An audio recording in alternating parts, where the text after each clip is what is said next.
este video les hablaremos acerca del conversatorio. Mi nombre es María Fernanda y yo les explicaré acerca de la historia del conversatorio. Primero se ejemplifica con el diálogo de Platón llamado El banquete. En este, un conjunto de intelectuales se reunieron para cenar, con el pretexto de cenar, pero terminaron hablando del amor. Ellos hablaban un poco de Eros y de lo que él hacía en la vida de los seres humanos. Más que todo lo que trata es que no hacían preguntas específicas para recibir una respuesta, sino que cada personaje daba su opinión o su punto de vista acerca del tema. También se ejemplifica a través de la idea del legendario caballero de la mesa redonda del rey Arturo. Esto se trataba más que todo, lo tomaban en cuenta por el hecho de la forma de la mesa, que era redonda, ya que esto ayudaba a saber de que cada persona o que cada personaje tenía el mismo nivel, cada persona tenía el mismo rango, y esto ayudaba a que una opinión no fuera más importante que la otra. Es decir, en un conversatorio se trata más que todo de dar la opinión y de saber escuchar lo que quieren decir las demás personas. Por definición, un conversatorio es una reunión prevista donde se toca un tema específico, donde se dan ideas y cada persona toma su propia opinión y dice su opinión mientras los demás le escuchan, y así se va creando un estilo de lluvia de ideas para completar un tema en específico a través de las opiniones de los demás o cómo perciben los demás cierto tema. Mi nombre es Giancarlo y yo le voy a hablar acerca de los objetivos, las características, las ventajas y el uso que se le da a un conversatorio. Primero, los objetivos del conversatorio. Un conversatorio tiene como objetivos generales exponer las ideas sobre un tema determinado, crea espacios de participación activa en los estudiantes a través de la palabra, desarrolla habilidades de argumentación, análisis, reflexión y proposición, y permite momentos de autoevaluación y coevaluación. Ahora, características del conversatorio. El conversatorio se caracteriza por enfatizar la cantidad y no la calidad de las ideas. Evita críticas, evaluaciones o juzgamientos de las ideas presentadas. Presenta las ideas que surgen en la mente, sin elaboraciones o censuras. Estimula las ideas por muy malas que éstas puedan llegar a parecer. Utiliza las ideas de otras personas con las que se convive y se crean ideas nuevas a partir de esta. Se usa para generar un gran número de ideas en un periodo corto de tiempo y se pueden usar en cualquier etapa de un proceso de solución de problemas. Y es muy útil cuando se desea la participación de todo el grupo de personas. Ahora, ventajas.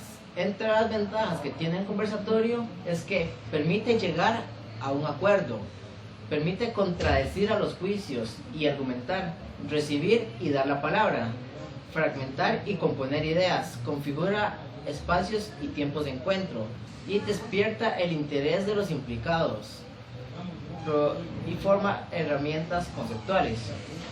Y por último, los usos. Un conversatorio se puede utilizar en gran número de resoluciones de problemas, de una manera de compartir información entre un grupo de personas.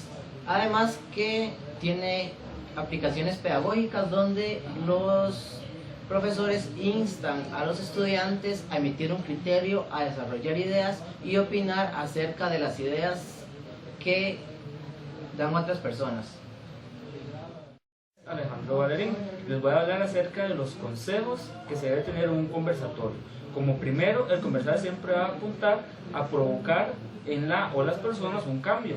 ¿Un cambio en qué? En dirección que va a depender del momento, va a depender de las circunstancias y de la pertinencia de lo hablado. Además, en un conversatorio nos debe hacer mejores conductores de nuestras propias opiniones. En un conversatorio se trata tanto de recibir como de dar palabra. ¿Por qué? En este caso es tan importante saber callar como hablar. ¿Para qué callar? Para poder tener una opinión acerca del momento en el que hay que intervenir. También se trata de tomar lo que prima, va a ser la oportunidad, la pertinencia y la impertinencia, porque no todo se vale ni todo puede decirse. Mi compañero les va a explicar acerca de los temas vetados en los que no se puede interferir, pero en este caso va a haber un tiempo propicio, o sea, un tiempo para todo y lo conveniente para lograr poder intervenir de la mejor manera. La pretensión del conversatorio es ir armando ¿qué? Un mapa, una figura, un concepto o inclusive un mismo escenario. La opinión, más que un ejercicio de verdad, es un ejercicio de validez, ya que pone en relieve nuestra subjetividad y nuestro sello personal de cómo logramos nosotros concebir el mundo. En el conversatorio convivimos con otros ritmos distintos. ¿Distintos a qué? Porque va a ser una actividad de tolerancia y de aceptación de diferencias. Con estas diferencias yo me logro construir y ser una persona con identidad. Y además, quien inicia una conversación inaugura también un espacio para la sorpresa y el asombro, ya que la temática no está previamente dispuesta, entonces siempre va a provocar sorpresa y va a provocar asombro. También el conversatorio lo vemos como un juego en el que, a diferencia de los juegos tradicionales, en este todos los jugadores pueden ganar o todos los jugadores pueden perder. En un conversatorio todos los participantes tienen algún interés. Esa es una de las particularidades del conversatorio, que hay un interés común en todos por conversar. El conversatorio va a tener lugar a una permuta, o sea, a un intercambio de ideas. Es tan importante saber qué nos va a llevar a reunirnos, qué es lo que vamos a intercambiar. En este sentido, son palabras y son opiniones, pero qué tipo de ideas, qué tipo de opiniones. También en un conversatorio no hablamos solo con palabras, sino también nuestro lenguaje corporal, nuestra entonación, nuestro énfasis, inclusive nuestra mirada son fundamentales. Mi nombre es Steven Morales y yo les voy a hablar sobre temas vetados en un conversatorio. Se dice que en un conversatorio es importante tener un buen sentido del humor. Sin embargo, hay temas y situaciones que no deberían de ser objeto de burla dentro de un conversatorio. Por ejemplo, aquellas convicciones y creencias de las personas que pueden causar sensibilidad en ellas, ya que están establecidos en la ética y moral de las personas. Por ejemplo, cuando surge una conversación acerca de religión, si por un lado se coloca una persona católica y por otro a una persona atea, va a haber una diferencia de percepción, opinión y creencia. Ambas partes ingresarían en discusión cumpliendo con el objetivo de conversación y pasaría a ser un debate. La idea es escuchar y compartir la idea. Otro de los ejemplos es cuando se habla de salud o asuntos del Estado y además problemas graves de las personas. Además, se dice que en un conversatorio es importante recibir y dar información, ya que es de mal gusto que hayan pautas en dicha conversación.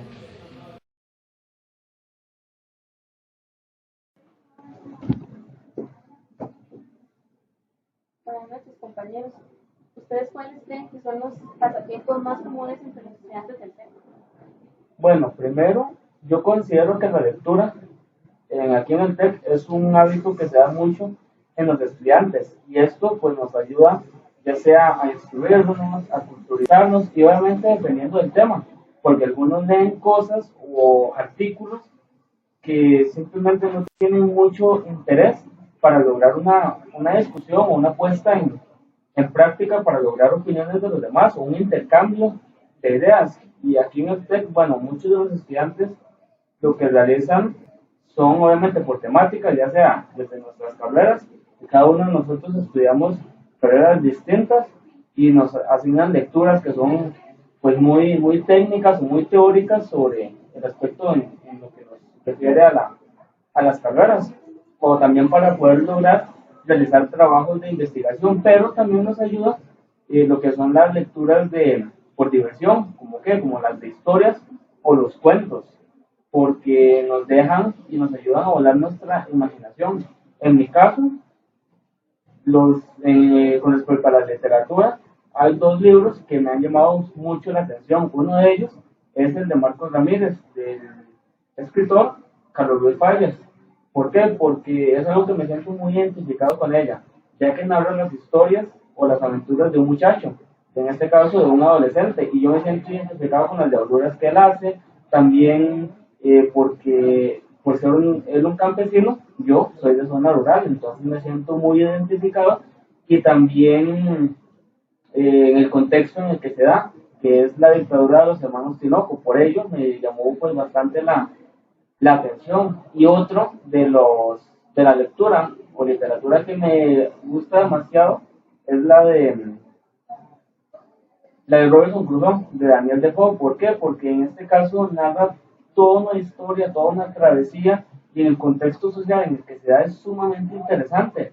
¿Por qué? Cómo se va desarrollando la navegación, la esclavitud se da mucho, o por ejemplo en el caso, no sé si ustedes la han leído, en el caso de cuando él logra escapar de la esclavitud, luego cuando él llega a la isla, donde mueren todos, solamente él sobrevive, la manera en que se va desarrollando a nivel socioeconómico, cómo él mismo logra ir a otras tierras y termina comprando, por ejemplo, lo que son negros o los esclavos. Es sumamente interesante y rico ver en el contexto en el que se da y cómo él agarra, por ejemplo, a Viernes, que es uno de los esclavos que logra comprar y lo logra educar y culturizar.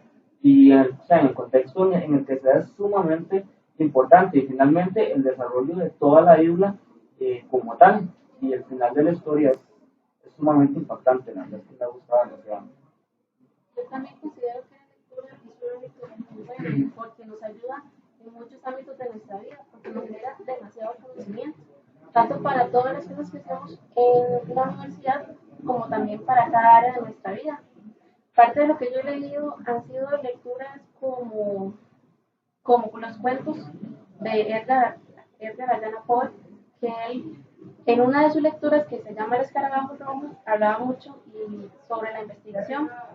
Entonces, todo lo que él hacía y todo el conocimiento que tenía lo aplicaba por medio de muchos métodos. ¿Para qué? Para lograr un objetivo. Entonces, para mí la lectura no solo lo podemos aplicar para hacer los trabajos, sino también para poder aplicarlo a nuestra vida y poder lograr hacer grandes cosas. De hecho, sí, o sea, esos dos puntos son muy importantes y acá se da mucho. La mayoría de la literatura que se ve acá, por decirlo de una manera, es literatura técnica, más que todo libros de referencia o cosas así que utilizamos para estudiar o para hacer trabajos de investigación, resúmenes y cosas así. Entonces, la parte de literatura como de recreativa o de otra índole no se explota mucho. Se ha visto más o menos que como lo que se lee acá son como los libros que vienen inspirados en series, como es Harry Potter, El Señor de los Anillos, Juegos del Hambre, Juegos de Tronos, y así. Ya como los cuentos y literatura que se leía en el colegio casi no se ve. Acá, aunque sí era interesante, por ejemplo, el de Frankenstein de Mary Shelley. Es una historia interesante de ver cómo el deseo de investigar de el señor Frankenstein lo lleva a hacer, en ese caso, la criatura y lo que se dio el desenvolvimiento con la familia y de todo. Siento que la lectura nos permite un gran conocimiento a las personas. Sin embargo, a mí no es mucho de mi agrado. Esto digo porque desde pequeños nos han puesto libros que son obligados a leer. Y eso en mí me ha provocado como, por así decirlo, un cambio, ya que no he conseguido algo que a mí me gusta leer.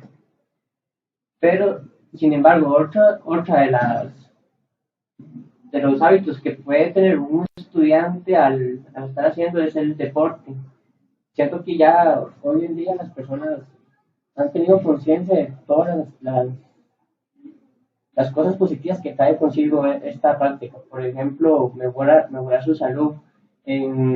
Para mí, el deporte ha sido como una bendición, por así decirlo, ya que él me ayuda a desestresarme. Con el deporte me ayuda a desestresarme y puedo, por así decirlo, darme un tiempo libre y tener más claro las cosas que tengo que hacer. Yo considero que el deporte sí es muy importante porque nos ayuda a la salud y también, como dices tú, a desestresarnos. Pero en mi caso, me cuesta demasiado hacer deporte porque primero no he encontrado algo como que me guste mucho, me llame mucho la atención, y también porque con todo lo de la universidad no tengo tiempo para hacer deporte. O no Para puedo mí, dedicar. para mí en ese sentido es muy importante hacer deporte, pero ni siquiera tengo tiempo para dormir, mucho menos para hacer algún tipo de ejercicio. Y obviamente aquí en el TEC es difícil poder desestresarse, poder liberar nuestro cuerpo, pero creo que, bueno, en mi caso, no he logrado como adaptar el tiempo o el espacio para sacarlo y lograr hacer deporte. Eso sí, es como de las cosas más difíciles que hay acá, es como poder adecuar un horario de deporte, recreación y de estudio, ya que muchas veces se pasan o pasamos todo el día acá y en la noche llegar a casa, ya sea a hacer tareas, estudiar para quizzes, adelantar reportes, y la verdad no hay un tiempo en el que uno pueda sentarse y decir, voy a hacer tal tipo de deporte, voy a salir a correr, voy a salir a nadar, o así. Entonces, o sea, es muy difícil esa relación entre el estudio, o menos acá en el TEC, y poder practicar uno o varios deportes. ¿Sabes? Yo también he visto que muchos estudiantes dedican gran parte de su tiempo a las redes sociales. Y eso es un gran distractor, porque a pesar de que en cierta parte es entretenimiento, o tal vez para distraerse un poco, pero puede volverse una adicción. Aparte que, digamos, a veces mucho tiempo de lo que nosotros dedicamos a eso es bastante tiempo. En redes como Facebook, Twitter, Instagram, subiendo quizás cosas que no son tan importantes o viendo cosas que no son tan relevantes para la carrera o en sí para el estudio. Eso es muy notable acá. Basta con revisar lo que es el grupo de estudiantes del TEC, porque todos lo hemos visto. Entonces, se ve que los estudiantes invertimos mucho tiempo en redes sociales como Facebook, Twitter, Instagram, y siento que ese tiempo, de alguna manera, es un tiempo valioso que se está desperdiciando. Ese tiempo se podría emplear en estudiar para quizzes, exámenes o así. Entonces sería bueno como hacer un conteo del tiempo desperdiciado en redes sociales y tal vez no disminuirlo del todo, pero sí como tener conciencia y invertirlo de una mejor manera. Bueno, en mi caso, creo que debemos invertir menos tiempo en lo que son redes sociales y más en estudio. Y aquí se da mucho en lo que es en semana 16, el estrés y todo, invertimos mucho tiempo metidos en Facebook viendo memes y la manera en que se chotean, en que se habla sobre cosas de amor o todo tipo de chota que se da aquí en el TEC y tiende a aumentar la procrastinación sin medida. Yo siento que las redes sociales son buenas siempre y cuando tenga un límite. Ya que, bueno, se sabe que una universidad como es el TEC, hay muchos trabajos y tenemos muchos proyectos que hacer. Y estoy completamente en acuerdo que hay personas que pasan todo el día en redes sociales y no le dan tanta importancia al estudio y así quieren seguir pasar los cursos. Bueno, en mi caso, otra manera de despejarme y relajarme es viendo series. Y yo creo que también es notable acá que se ven muchas series bueno, que están ahora de moda, como son The Walking Dead, Juego de Tronos, Vikings, Breaking Bad, y demás series estadounidenses y canadienses. Y también se da paso a las películas, que es las que están últimamente en taquilla, como es la saga Rápidos y Furiosos, o las películas animadas que muchos vimos en la infancia y pues ahora salen con una mejor trama o mejor animación y pues la verdad nos gusta verlas. Al menos en mi caso, hay películas animadas que sí me siento a ver. Sí, a mí también me gusta mucho ver películas y a veces paso gran parte del tiempo viendo series o cosas así. Y también he visto mucho que los estudiantes del TEC ven o dedican mucho tiempo a Netflix, a sitios como estos, para ver series completas. En mi caso, bueno, yo lo que son series me gusta demasiado, en especial de Walking Dead. Sinceramente soy fanático y amo de Walking Dead. Me llama demasiado la atención ver la manera en cómo se comporta el mundo ante una pandemia. Y inclusive me ha ayudado a lograr salir adelante en lo personal, porque creo que toda serie siempre tiene que dejar una enseñanza. ya sea cualquier tipo de serie, nos va a dejar alguna enseñanza. ¿Y por qué no puede llegar a ocurrir una pandemia a nivel mundial? Entonces, podría pasar la verdad. A mí es que a mí me encanta ver películas, en especial me encanta lo que es la saga de Rápidos y Furiosos, ya que ellos siempre nos dan una enseñanza de que la familia es lo primordial. Y bueno, en realidad eso es lo que no me gusta de Rápidos y Furiosos, que siempre los soy yo. La familia no traiciona. Sí, exacto. Ok, perfecto, compañeros. Muchas gracias. Tiempo se nos está gastando.